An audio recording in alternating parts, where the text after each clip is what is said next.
That was really fast. A lot of you guys jumped on this one pretty speedy, guys. Pretty speedy.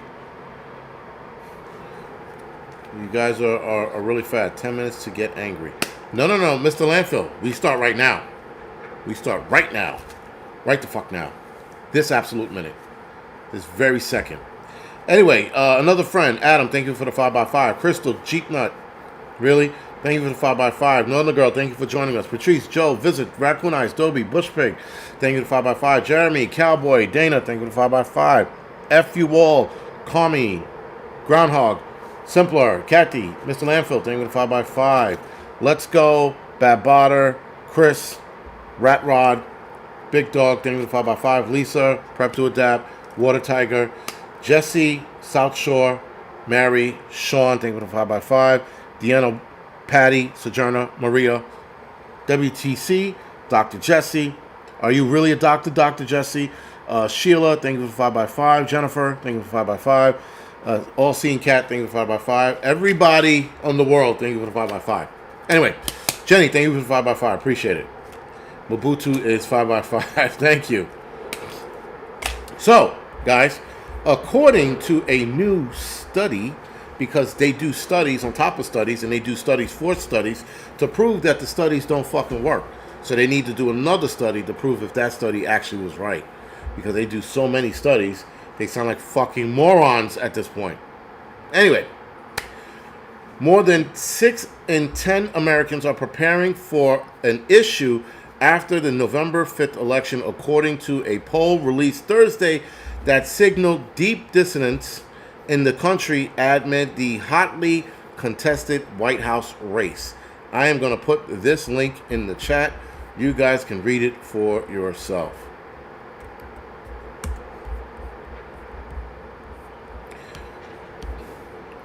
"62% of those surveyed in the Script News poll said problems after election days is very likely or somewhat likely, including a majority of Republicans, 59%, and 70% Democrats. Even Republicans know, not even to worry about it. Why? Because more Republicans, conservatives, are ready to rock and roll. Democrats, 70%. Now, again, this is according to a survey done by Script News. That might be fucking like 25 people that actually read it, and this is the results they came out with. I don't know. But about a quarter of the people, 23%, said that they aren't worried or not at all worried about post-election issues.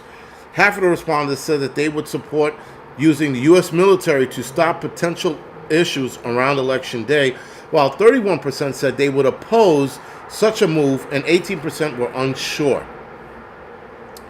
Interesting that 31% said that they would oppose it, and half the respondents said that they would use U.S. military. Guys, the call for U.S. military being used on American soil against American citizens, whether they're left-leaning or right-leaning, is bad. And the fact that this conversation keeps coming up, a false flag event is definitely on its way to happen, so that the American military can be used under, I forgot what clause it was to use them under, and then there you go. Now remember, back in 93, 94, the LA riots, they were used in LA under a diminished capacity, but they were still armed from what I was told.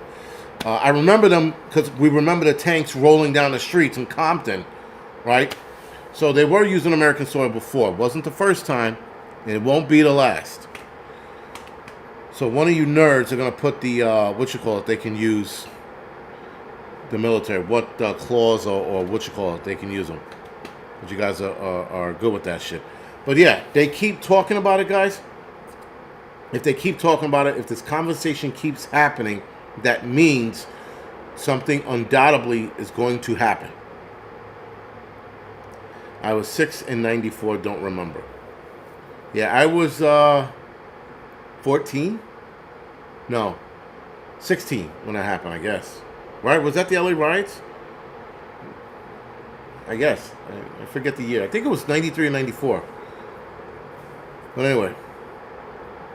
So, more than Okay, more than 3/4 of the voters said that they would be willing to accept the election results if their preferred White House candidate loses, while 21% remain if their presidential pick loses. It's due to widespread voter fraud. That's the Trump voters. Because we all know what's going to happen. 92, excuse me. Not 93, 94. So I was 14 in 92. Posse Comitatus? Yes, that's what it's called. But I think that's the one. Yeah, Posse Comitatus Act prohibits unless law allows it. So, and then, they keep repeating that Trump is going to set the military loose on us and all this other bullshit. I'm not even worried about it. Sojourner said, my unit was in the LA Rise, the 184th INF. But, AZ Desert Rat is asking, how many states are in here?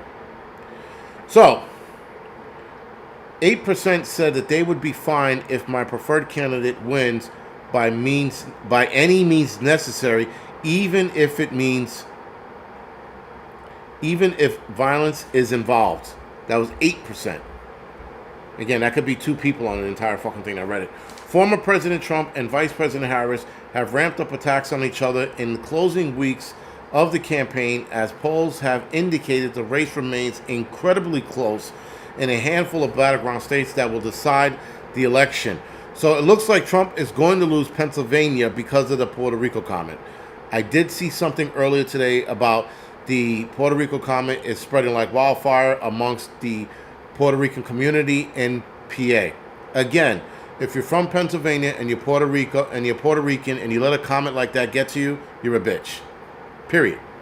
Associated Press reported recently that Russia and Iran may try to encourage violent protests after the election, according to senior intelligence officer. Iran? All right. The Script survey was also conducted in the wake of Trump's threat to deploy military against radical left lunatics. Following the election, remarks that sparked backlash, though survey did not explicitly mention those comments. Now, when Trump said that, and he never said I guess he said radical left lunatics. That's something he shouldn't have said. That's called inside voice. And this is why Trump pisses me off on a daily basis. The idiot doesn't know when to shut the fuck up. And it's shit like that and the Puerto Rican comment why I'm a firm believer that he's tanking his own campaign. Because it's insanity that this idiot keeps saying dumb shit. Agonizer, happy birthday. He said it will be 60 tomorrow. 60 tomorrow. Because you have to be a complete moron when you say dumb shit like I'm going to release the military on the left. Why would you say that? That's inside voice. First of all, it's wrong. Number one. Let's clear that. But secondly, more importantly, that's inside voice. Shut the fuck up. You say it out loud so that people can get on you. That's what I mean by Trump being an idiot. People are like, he's a smart businessman. Leave him alone. He's a fucking moron. Because why the fuck would you make a comment like that in the most heated election in American history? This is the most contentious, heated, angry election we have ever seen. And this moron is running his mouth, saying dumb shit. If I was his campaign advisor, I would have smacked him across the face when he got off. I would have took a fire. I'm like, you know what? You're firing me today. He's going to go like, why? Why would I fire you? Because you're fucking stupid. That's why. And then walk away. I would have took that on the chin. There is no amount of stupidity that needs to be allowed in this. And granted, Kamala Harris is as dumb as the day is long. But he makes dumb comments that people are hanging on his every word. People are like, oh, whoa, whoa, whoa. He didn't say duh. He didn't say duh. He's stupid. People hang on his every word. He's tired and old. I don't give a fuck how tired and old he is. You don't make stupid comments like that. Period. There is no excuse. You come to the battlegrounds to fight, there is no excuse for losing that fight. And this is what this idiot says. Oh, God. He's such a fucking asshole. And yet, I'm still going to vote for him. Senator Jason, relax. Remember cortisol. It's shit like that that pisses me off to no end. I'm like, this guy, everybody's like waiting for him to fuck up. They're waiting for him to just like say some shit, and then he does, and he's giving them ammo. He's giving them ammo. 2 times a victim. And that's the other thing. They downplay his assassination attempts. They downplay the shit out of it. The media is downplaying it so much that even right-leaning news media are not picking it up and running with it. Like, they should be talking about it all the time. You know? But they're not. But whatever. I can honestly say if he lost the election because the Puerto Rican community decided not to vote for him, that shit was on him. And I am wholeheartedly convinced he tanked his own election. Anyway, next article. Election violence is heavily anticipated. Let me give you I gave you the article to the last one. I don't have, I do have the link for this one.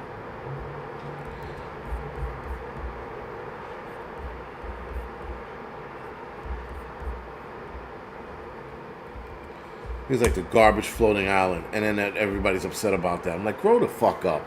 Stop being fucking twatastic about some fucking twat comic, a shitty comic made, you know?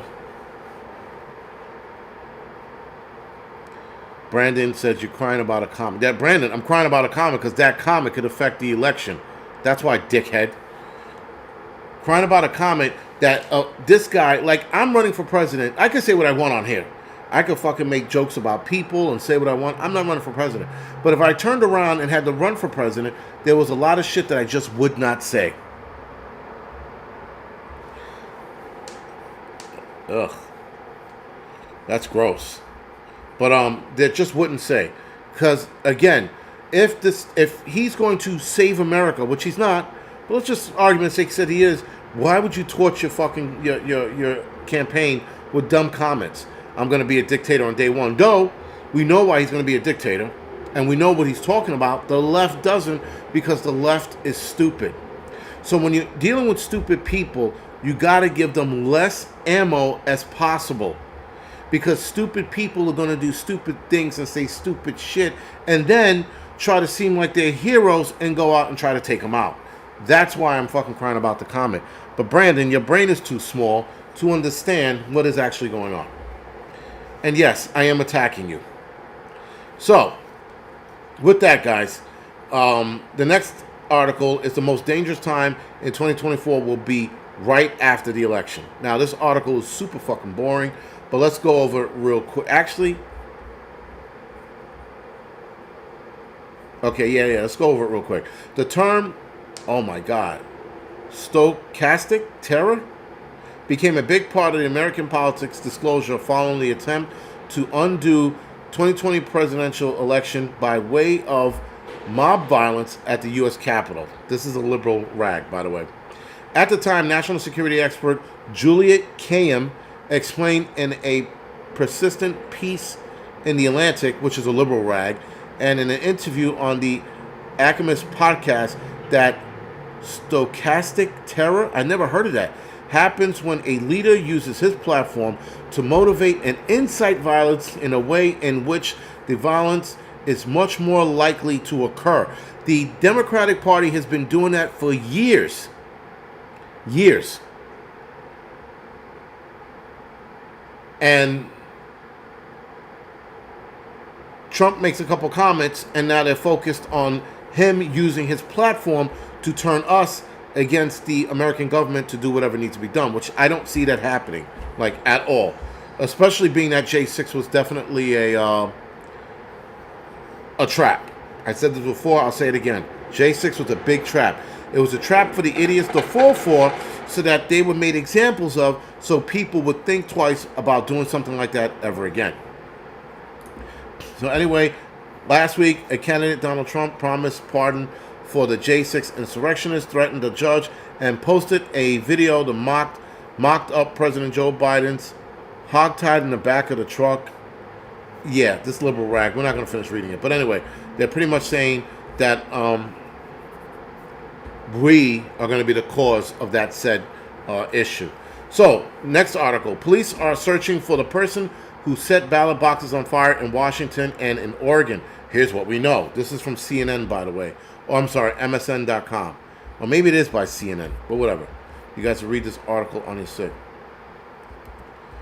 Okikon, I believe that J6 was definitely either a CIA operation or an FBI operation. But somebody, it was a trap. Motherfuckers fell for it. Screaming and yelling and punching cops in the face and acting a fool. All for what? To be arrested, bagged, tagged, and then fucking repeat. That's interesting. It says start. Forget it. I never seen this before.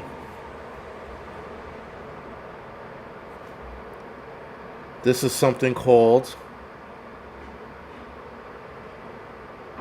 I don't know. I don't want to do it. This might be a trap. Whatever. So, with days until the election, hundreds of ballots are destroyed by fire this week at 2 ballot boxes in the Pacific Northwest, and investigators are searching for the culprit they say is responsible for both. Many of the ballots in the drop box in Portland were unaffected, but hundreds of ballots were destroyed in the second ballot box fire nearby Vancouver, Washington, election officials said. The incident is believed to be an inside job. No, just kidding. The incident are believed to be related to a third incident earlier this month in Vancouver. The incident has come as the U.S. Department of Homeland Security Bulletin from September obtained a watchdog group, Property for the People, warned some social media users are discussing and encouraging various methods of sabotaging ballot boxes and avoiding detection, likely heighten the potential for targeting these election infrastructures through 2024 election cycles. The election infrastructure remain an attractive target for some domestic violent extremists and other threat actors with election-related grievances who seek to disrupt the democratic process. They're trying to blame it on the right. They're trying to blame the right for this shit. I don't know why, but whatever. Okay. Make no mistake, an attack on a... Here we go. Here we go with these comments. Make no mistake, an attack on a ballot box is an attack on our democracy and completely unacceptable. Oregon, Secretary of State LaVon Griffin Ballot said Monday, whatever the motive behind the incident, there is no justification for any attempt to disenfranchise voters. We take the safety of our election workers seriously and will not tolerate threats or acts of violence that seek to undermine the democratic process. Now, keep in mind, just fucking last paragraph, they're trying to blame right-leaners, conservatives, right-wingers.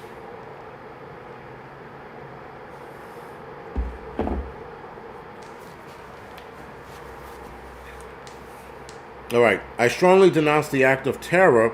They're going to call this a terrorist attack, I guarantee you.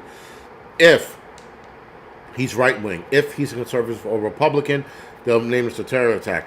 If it's a Democrat, he was just a disgruntled transgender man trying to find his way through life. That's probably what they're gonna lean on. This thing is cool. I found this. I don't know. It's called, I don't know. I'll talk about it later. But I just found this thing called Start Your Goal. Whatever. Not the point. Sorry being distracted like a fucking retard to a flashlight. Anyway, how ballot boxes went up in flames. An incendiary device was attached to the side of the ballot box when Portland police responded at 3:30 a.m. Monday and security personnel extinguished the fire.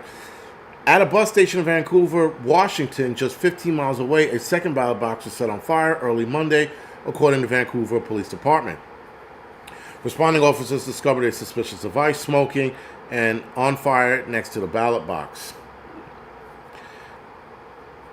All right.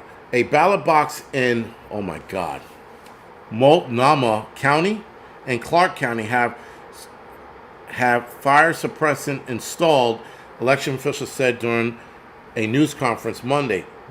Multnomah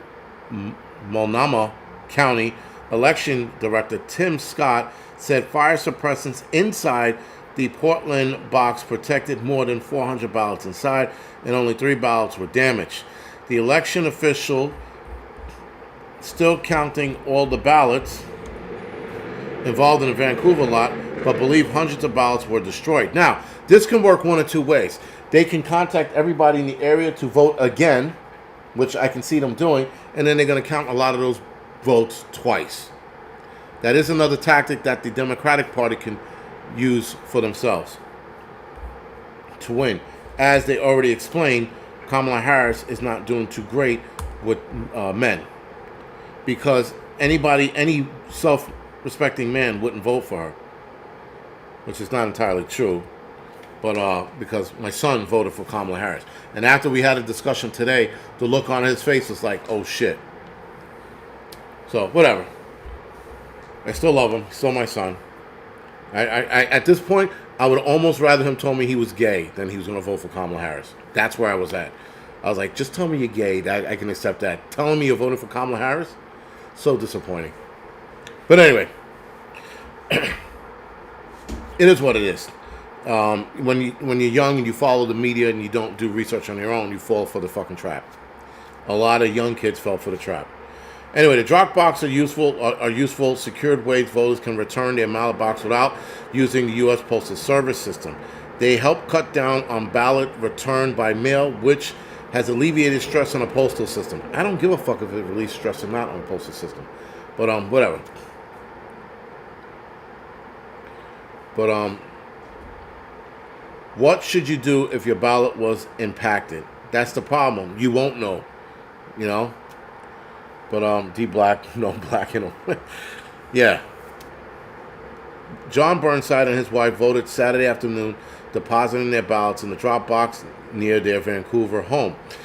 Let's see. The next day, he saw reporters that someone set fire to the ballot box, destroying hundreds of ballots. When I saw the video, I was scraping the ballots out of there. I knew that there was little chance that mine would have been working. Excuse me. That doesn't make any sense.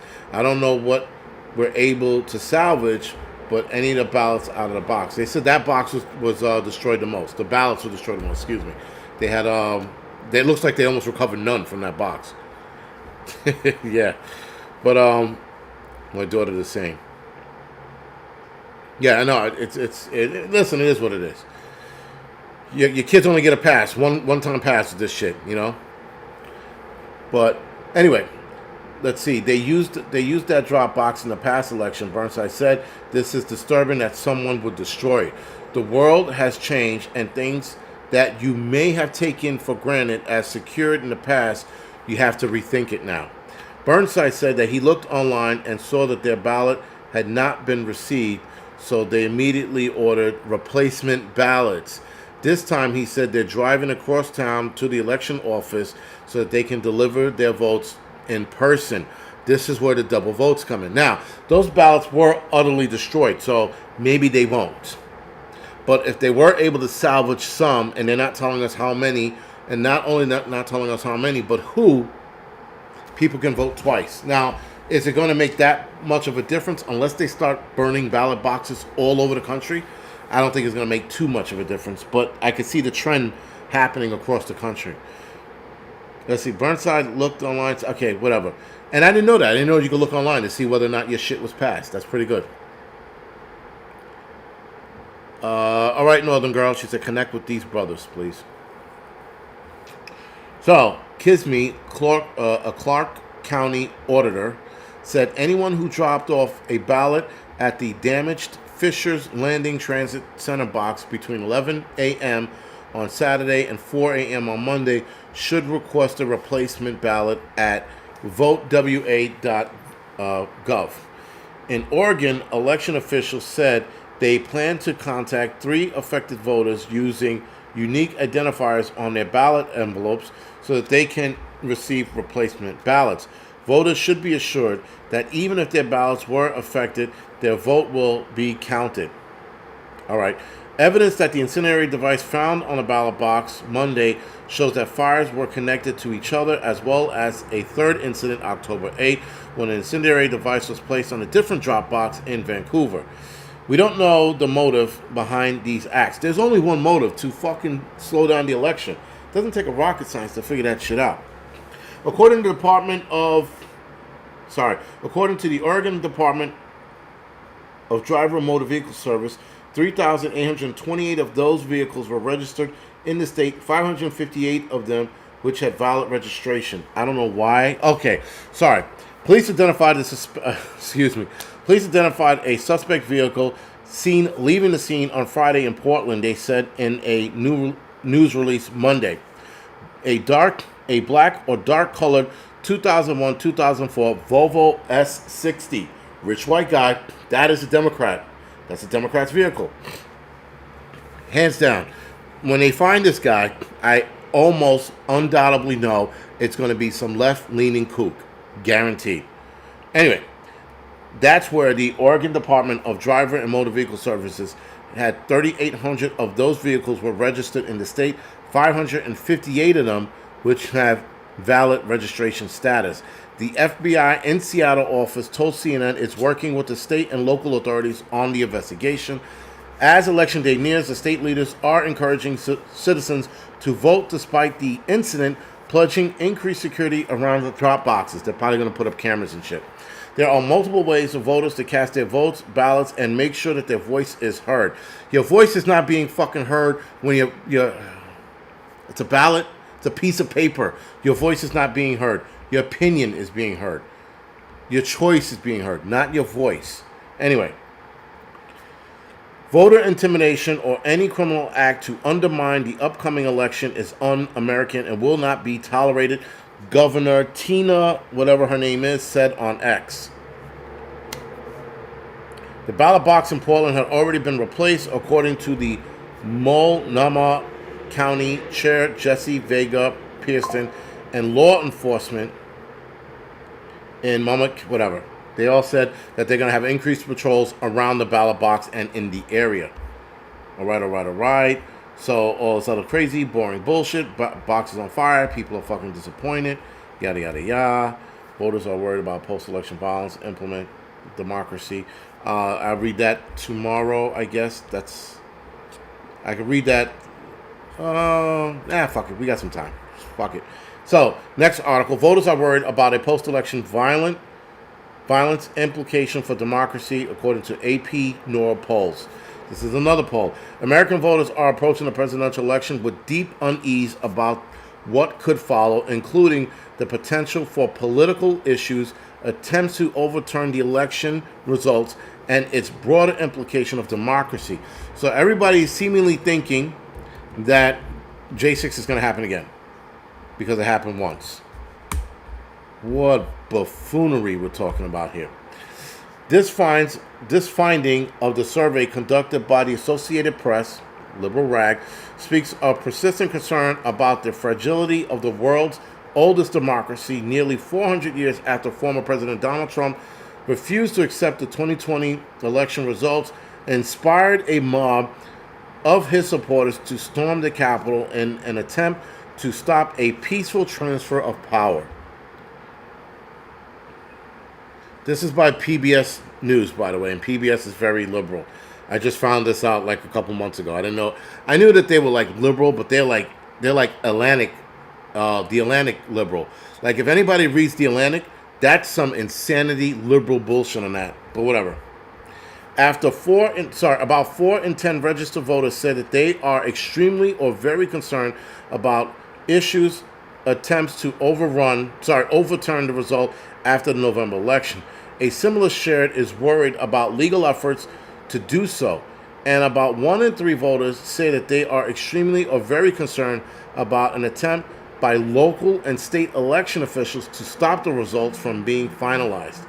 Relatively few voters, about 1/3 or less, are not very or not at all concerned about that happening. Those are the people with open minds and big brains. Because everybody else is just fucking stupid at this point. J6 is not going to happen again or nothing close to it. If you think that's going to happen, you got some fucking problems. Anyway, many voters think Trump won't concede if he loses. I think if Trump loses this one, he's going to concede.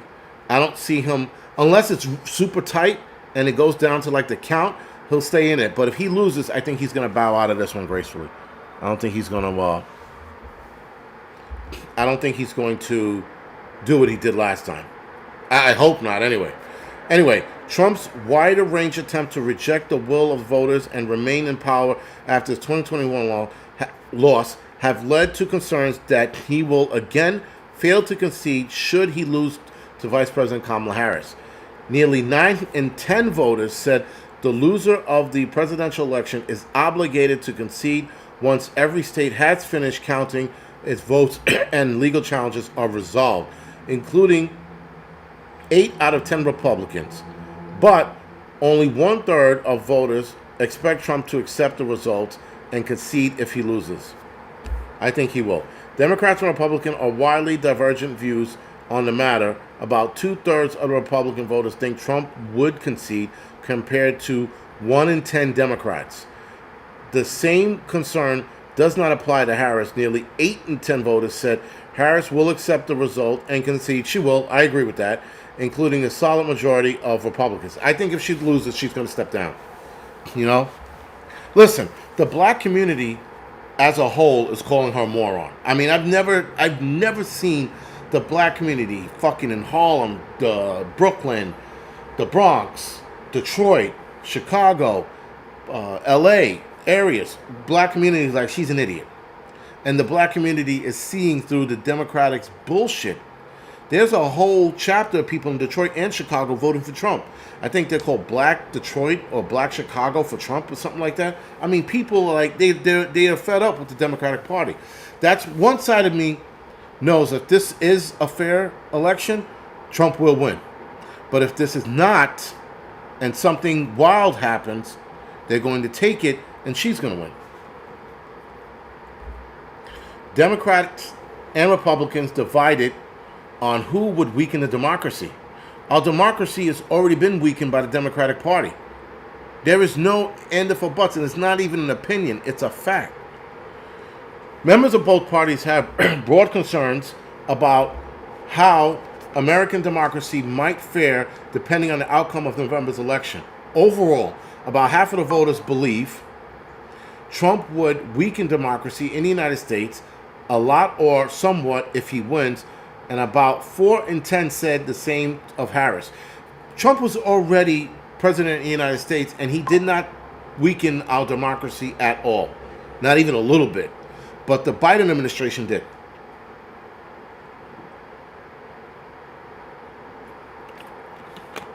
About 9 in 10 voters, each party said that opposing party candidates would be likely to weaken democracy at least somewhat if elected. Kate, a retired health care system worker, called Trump an existential threat to the Constitution. Where did she get that from? I wonder. The Democratic Party. They've been ringing that bell for months, and now morons like Kay, who's a retired health professional, is repeating the same shit like a parrot. One prospect said she is frightened that oh my God. One prospect said she frightens her. That doesn't make sense. Said frightens her. She said okay. She said frightens her is that if Trump wins, he'll likely not have the guardrails in his new administrations that were placed in the last one. Republican voter Deborah something 60 from Tucson, Arizona, said it's Harris who is a greater threat to democracy. She said President Joe Biden's administration has placed too great of a priority on foreign aid and shown a lack of concern for their own. That's what I mean. That's exactly what I mean.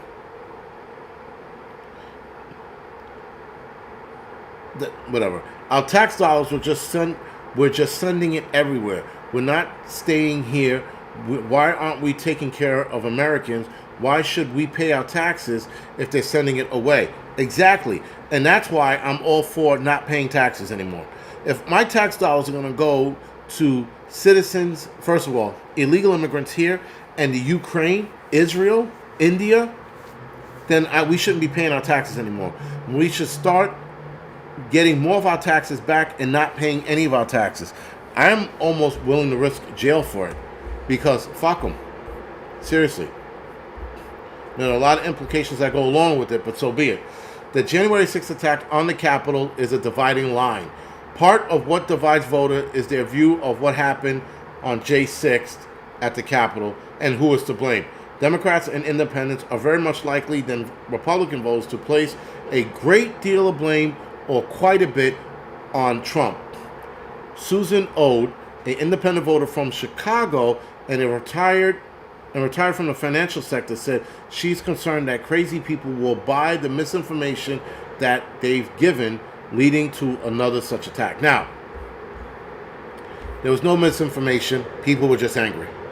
There was no misinformation at all, other than, yes, we all know what actually happened at that election and who was responsible for it being taken away from him.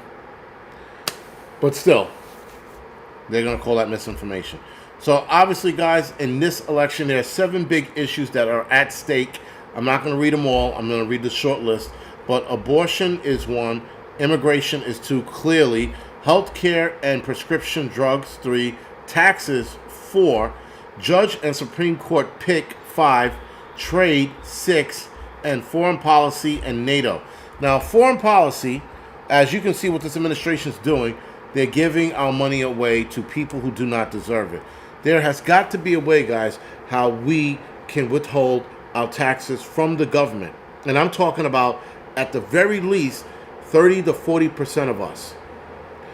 Now, I told people all the time, we should not be paying taxes. None of our tax dollars are going to go to illegal immigrants in Ukraine and Israel.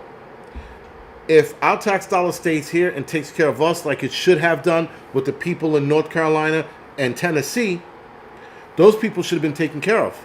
But instead, trillions of dollars left this country and or went to migrants, leaving American citizens stranded, helpless, and relying on the American people to help them, which we should always be doing. But I think that's what the government is looking at. The government's like, those fucking people will be okay. The people in their area will take care of them. And I think that's what the government's relying on. And as long as we keep doing that, the government is going to use that as their scapegoat and why they should send money out. Bad enough, we're paying tax dollars. Our tax dollars are going somewhere else. But now we're paying more in the helping other people out. So our tax dollars are going somewhere else. Meanwhile, our paychecks are being donated to help other people. Which reminds me, shit. There was a... shit, I gotta find it. But there was something I was supposed to... I don't have it on here. I was supposed to drop in the chat. There were people in Black Mountain, Spruce Pine, and Banner Elk, North Carolina that need help with supplies. And there is a Amazon link where you can order shit and it gets sent directly to these people. But you know what? Let me see if I can find it now. I'm pretty sure I might be able to. If I can't, I will post it in the community board. Matter of fact, I think this is it. I hope this is it.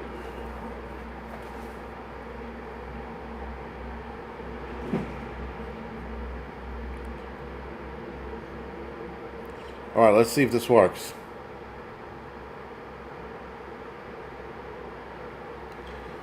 Hopefully it works.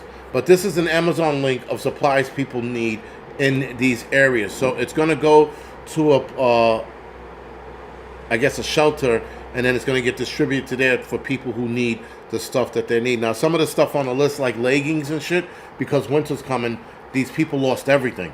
So, I mean, when I mean they lost everything, these neighborhoods, these 3 areas lost everything. Matter of fact, there are children that are homeless. They got 700 kids that are homeless. Their parents are still there with them, but they are homeless, and they need as much as they can because, again, winter's coming. They have no clothes, no nothing. So if you look on that and there's something you can afford, you can order it, send it to them, and they'll distribute it. They'll distribute it to the people that need it. Yeah, I think the working under the table, we have to do something, guys. There's no reason why we should be paying taxes and then get our balls broken come tax season and not get anything back, which I suspect this year, tax season coming up, that a lot of us are not going to get anything back because the government overstepped in giving money to other countries, and they got to recoup that somehow, and it comes out of our paychecks. So I think that's the gist of it. Anyway, with that, guys, I've been on a little too long. I will be on tomorrow morning. Again, I'm sorry, early in the morning around 7 o'clock for the midweek report. Next week, I think I have Wednesday off, so it'll be at 10 o'clock its usual time. But tomorrow, it'll be 7 o'clock in the morning again. I do apologize. Other than that, guys, also, if I'm off tomorrow night, I will have the Angry Film Critic live stream up and running. And I will be posting my first video on the Angry Film Critic in October. First movie we're going to review is Red Dawn. And why these 80s movies mean so much to us. So we're going to start with Red Dawn. What is it? Stand By Me. Movies like that. I can't think a lot off the top of my head. But movies like that. Even cheesy movies like Beastmaster. But anyway, guys, other than that, thank you for joining me tonight. I appreciate it as always. I will see you guys tomorrow. Tomorrow night, guys, is a We Are All Gonna Die Wednesday. Hudson Valley Prepping and Survival, who's a mod on here, he hosts that every Wednesday night. So stay tuned to that. Not Bare Independence, We're All Gonna Die Wednesday. Hudson Valley Prepping and Survivals, We're All Gonna Die Wednesday. The original creator of that. Other than that, guys, thank you for joining me. Thank you for dealing with my bullshit, and I will see you guys tomorrow morning. I apologize for that.